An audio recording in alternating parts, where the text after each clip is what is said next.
ஜென்ம ஜென்மோ ஜென்மி ஸ்ரீச்சரண் ஸ்ரீ பாக்ய சாய். அனைவருக்கும் சாய் சுப நமஸ்காரங்கள். நிலக்கோட்டையிலிருந்து சாய் உமேஷ்.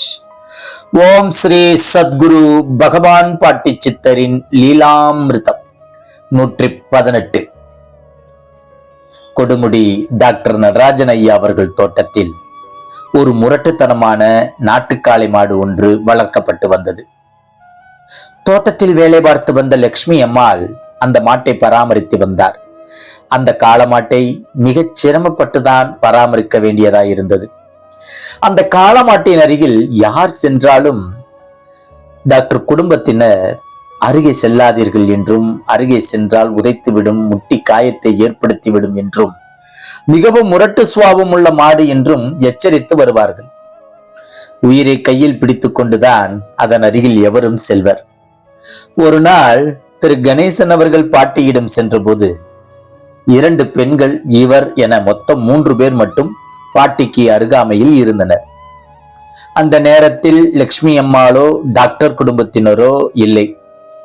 நம் பகவான் பாட்டியார் கால் மீது கால் போட்டுக்கொண்டு பாட்டு பாடிக்கொண்டு மகிழ்ச்சியாக இருந்த தருணம் அது. திடீரென யாரும் எதிர்பாராத வகையில் கட்டை அவிழ்த்துக் கொண்டு அந்த காளை மாடு இவர்களை நோக்கி பாய்ந்து வர திரு கணேசன் அவர்களும் 2 பெண்களும் தலைதெறிக்க ஓடி ஒரு மறைவில் ஒளிந்து கொண்டனர்.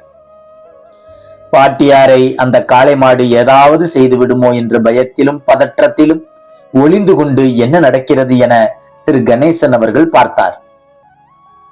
யாரை கண்டாலும் தனது கொம்பால் குத்தி கிழித்து விடும் அந்த முரட்டுத்தனமான அந்த காளை மாடு நேரே பாட்டியை நோக்கி சீறிக்கொண்டு வந்தது. பராசக்தியாம் நம் பாட்டியின் முன் வந்த மாடு சட்டென நின்றது. மாட்டை பாட்டி பார்க்க, மாடு பாட்டியை பார்க்க அச்சூழல் நிசப்தமாக மாறி போனது.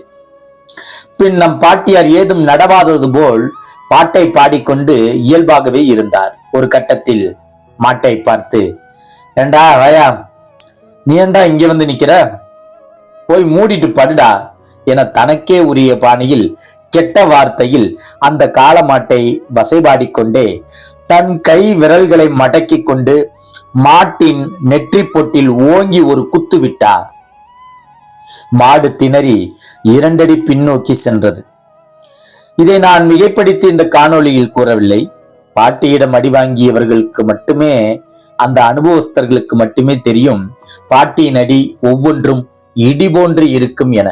பின்னுக்கு சென்ற அந்த முரட்டுக்காளையை நம் பகவான் இங்க வாடா என்றார்கள். அதுவும் தலையாட்டிக்கொண்டே பாட்டிக்கு அருகில் வந்தது.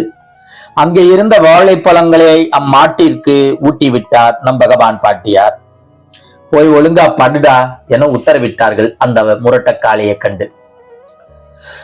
எந்த முரண்டும் பிடிக்காமல் சாதுவாக அதன் இடத்தில் போய் அமர்ந்து கொண்டது அம்மாடு. இதை கண்ட திரு கணேசன் அவர்கள் வெட்கப்பட்டு குற்ற உணர்ச்சிக்கு ஆளானார்.